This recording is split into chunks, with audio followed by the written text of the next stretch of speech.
Hello everyone. So as we all know that we are discussing chapter 5 of class 10 these days, that is periodic classification of elements. And in the last tutorial we have finished with the Mendeleev's periodic table. So we have discussed all his contributions, his achievements as well as his limitations. So, when we discussed about Mendeleev, we all know one thing for sure that he is the most important contributor in the process or in the way to develop the periodic table, right? But then a question comes that why aren't we using his periodic table at present? We are using the modern periodic table, right? So the main credit for the development of periodic table, it goes to a scientist whose name is Henry Moseley. So this is Henry Moseley, and in the year 1913 he conducted many experiments, and he finally showed that the atomic number of an element is a more fundamental property of an element, right? And through his experiments he finally showed that it is the atomic number of an element which is the more fundamental property of an element, not the atomic mass, right? So that is the reason that we are not using Mendeleev's periodic table, because Mendeleev focused on the atomic mass, and he thought that it is the atomic mass which is more fundamental property. But this is the only point where Mendeleev was wrong, and it was corrected by Henry Moseley in the year 1913. So Henry Moseley, in association with another scientist called Niels Bohr. So, this scientist is Niels Bohr. They both led to the development of the modern periodic table. And finally, we are all aware that before the modern periodic table, the atomic mass was considered to be the fundamental property of an element. But now we all should be aware that it is not the atomic mass, but it is the atomic number of an element which is the fundamental property of an element. And this is the modification in the Mendeleev's periodic table and Mendeleev's periodic law. So now, since we are aware that this is the importance of atomic number, so now comes the time that what is the modern periodic law. Okay, so what is modern periodic law? That the properties, both physical and chemical properties of the elements, they are the periodic functions of their atomic number. That is that when we will arrange the elements in order of increasing atomic number, so the properties, they will repeat themselves after regular intervals. So this is the modern periodic law, right? So it was the year 1913. Henry Moseley showed that it is the atomic number which is denoted by the symbol Z, that it is more fundamental property of an element rather than the atomic mass. So now one thing that should be clear to each one of us, that atomic number is more important, not the atomic mass. Okay, now after this, the modern periodic law, that it has to be modified with respect to the Mendeleev's periodic law. Now the modern periodic law says that the properties, both physical and chemical, they are the periodic functions of their atomic number.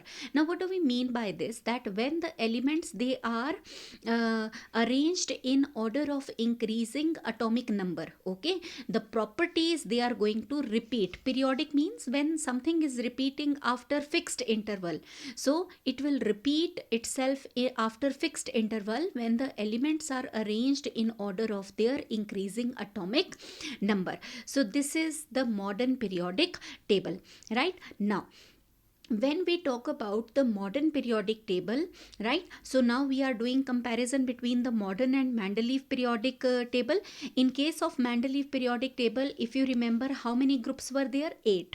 But now in the modern periodic table, how many vertical columns do we have? We have 18, right? But in next tutorial I will just be comparing the modern periodic table and the Mendeleev periodic table, so that you get to know that the actual effort was done by Mendeleev, and why is he always called as the major contributor?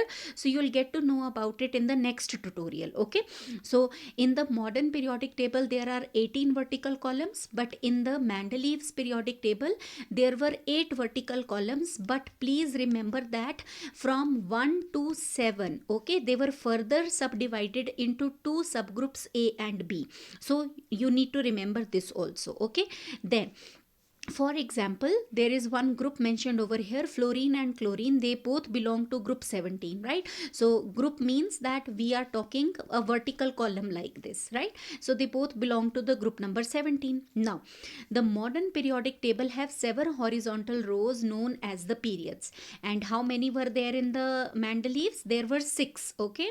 So this is the comparison also, that Mendeleev and modern periodic table. Right now, lithium, beryllium, boron, carbon, nitrogen, oxygen, fluorine and neon, they all are present in the second period. Right, so second means that if this is the first period, this is the second period, then all these elements, they are present in the second period. So horizontal row is called as the period. Right, so let us recall it once again, that vertical column is called as a group when we move from up to down, and when we move from left to right, that is called as a period. Right, so these all elements, they are present in the second period. Right, now the maximum number of electrons, this is very very important. So how do we get to know that how many what is the maximum number of electrons that can be present in a particular shell? Now we all need to understand that if this is the nucleus, we all know that nucleus has shells or orbits around it. Right, so how do we get to know that which orbit has how many electrons present in it? So that is given by a simple formula, 2n square, and we all need to understand that the value of n starts from 1, 2, 3, 4 and so on. Right, and if we do not want to do it with 1, we can also give the alphabets K, L, M, N. Right, so remember that the very first one is given 1, and 2, 3, 4 like this, then from the next one K, L, M, N and so on. Right, so now if suppose for example we talk about the K shell, so we all know that K shell is the first shell, so it means that n is equal to 1, and we'll just apply the formula 2n square. So the value of n over here is 1, and what is the maximum number of electrons that are present over here? 2. Right, suppose I talk about the second shell, L, so we all know that it is the second shell, the value of n is going to be 2 over here. So just put it in the formula, 2 square, and it comes out to be 2 into 2 square is 4, and it comes out to be 8. Right, so that is how we find out how many maximum electrons are present in a particular shell. Right, now let us move on to this table, and this is called as the modern periodic table. So this is the modern periodic table. Let us all count the number of the vertical column, that is from up to down. Okay, 1, 2, 3, 4, 5, 6, 7, 8, 9, 10, 11, 12, 13, 14, 15, 16, 17, and this one is 18. So now we all are clear that how many vertical columns do we have? We have 18 vertical columns, and these vertical columns, they are called as groups. Okay, now how many horizontal rows do we have? Horizontal means we have to start from the left until the right. Okay, like this, 1, 2, then this is 3, 4, 5, 6 and 7. Now we all can see that these are 7, but some of you may say that no, we have total 9, but actually these are not 9, these are 7 only. Just look on to this one. Can we see lanthanum with atomic number 57? And after that, it's not 58, it is 72. So it means that 58 comes over here, and till 71 they fill up the row over here, and after that it comes 72 in the same one. Right, so actually this belongs to the 6th period only. right? So this is not eighth, this is actually a part of the sixth period. Now if we move on to actinium, right, its atomic number is 89. Now after that it is 104. So it means that 90 starting from here, from 90 till 103 it is coming here, and 104 comes here. So it means that it is not the ninth one, it is actually the seventh one only. So total how many horizontal rows do we have? We have 7, and the horizontal rows, they are called as the periods. Now let us little bit talk about the periods also. Okay, now just have a look on to the first period. So if we look on to the first period, how many elements do we see? We see just two elements. One is hydrogen on the left hand top corner, and we see helium on the right hand top corner. Okay, now move on to the second period. 2 here and 6 here, it means total 8. Then third period, they also come out to be 8. Just count them simply. Then fourth period, if we count them, they come out to be 18. Then fifth period is also 18. Sixth period, now this is very very important, because you have just understood that the sixth period has elements in the first row also. So it means that we have to count these also, and when we will do it completely, the number comes out to be 32. Now the seventh period, as we can see that still it is not complete. So the seventh period has only 26 elements, so it is not complete. So this is the 288, 18, 18, 32. These are also called as the magic numbers, because they give us that how many elements are present in a particular period and how they are separated from each other. Like 2, first one, then second, third, fourth, fifth and sixth, and this one is seventh. It is incomplete, so we need not learn it. So 2, 8, 8, 18, 18, 32, it is also called as the magic numbers, right? Now when we talk about the modern periodic table in class 10th, all the 18 groups, they are not a part of the syllabus, and you need not learn all the 18 groups. What is a part of syllabus is was first group, second, then 13. From 3 to 12, they do not come in your, like, they are not a part of your syllabus. You will do it in your higher classes. Then 14, 15, 16, 17 and finally 18. Now let us understand that what is the easiest way to learn the elements, that we have to learn the elements. Okay, so let us quickly move on to group number 1. The shortcut to learn this is है लीना की रुबीना से friendship. I am repeating it once again. है लीना की रुबीना से friendship. So what are the elements called as? Hydrogen, lithium, sodium, potassium, rubidium, cesium and francium. And group 1 elements, together they are called as alkali metals.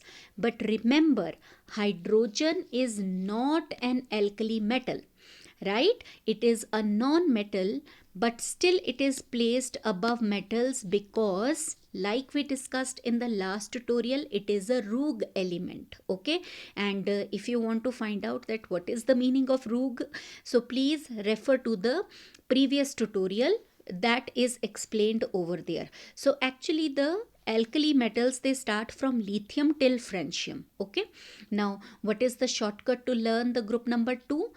Beta mange car scooter baap razi. Okay, so this is how we learn the elements. So what are the names of these elements? This is the shortcut, not the names of the elements. It is beryllium, magnesium, calcium, strontium, barium and radium.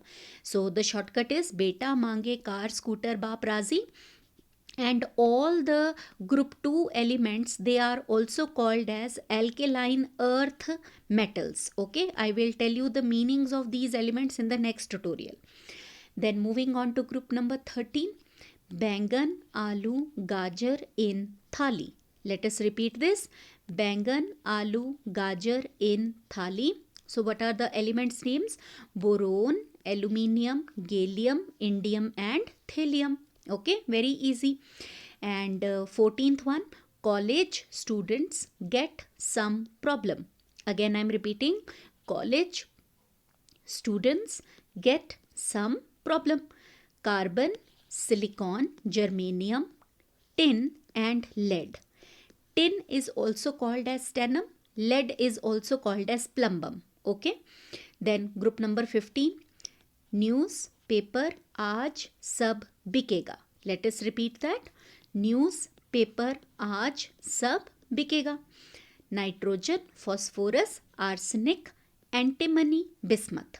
And it is also called as, antimony is also called as stibinum. Right? Then group number 16. What is the shortcut? Us, se, te, po. Right? Let us repeat this. Us, se, te, po. Oxygen, sulfur, selenium, tellurium and polonium. Right? Then group number 17. फिर कल बारात आई अटल की. Let's repeat it. फिर कल बारात आई अटल की. It is fluorine, chlorine, bromine, iodine and astatine. Very easy. Then 18th group. Harbhajan ने arrange करे 0 run. Let's repeat it. Harbhajan ने अरेंज करे 0 run. Helium, neon, argon, krypton, xenon and radon. So learning the elements is not at all difficult. If you remember these shortcuts, you will be able to write all the elements present in a particular group. Now, group number 18, they are also called as noble elements, or they are also called as inert elements. Noble and inert means that they are not at all reactive, or we can say that they are highly unreactive. Group number 17, all these elements, fluorine, chlorine, bromine, iodine and astatine, they are also called as halogens. Okay. Group number 16, which is also called as the oxygen family, right? It is also called as chalcogens, right? And group number 15, that is the nitrogen family, because it starts from nitrogen. They are also called as nicogens, right? So this is how we study the groups, right? Now the meanings, why they are alkali metals. Group 2 alkaline, 15 nicogen, 16 chalcogen, 17 halogen and 18 noble or inert. We'll do it in the next tutorial. I hope you have learnt something in this tutorial and which will help you in your studies. Thank you everybody.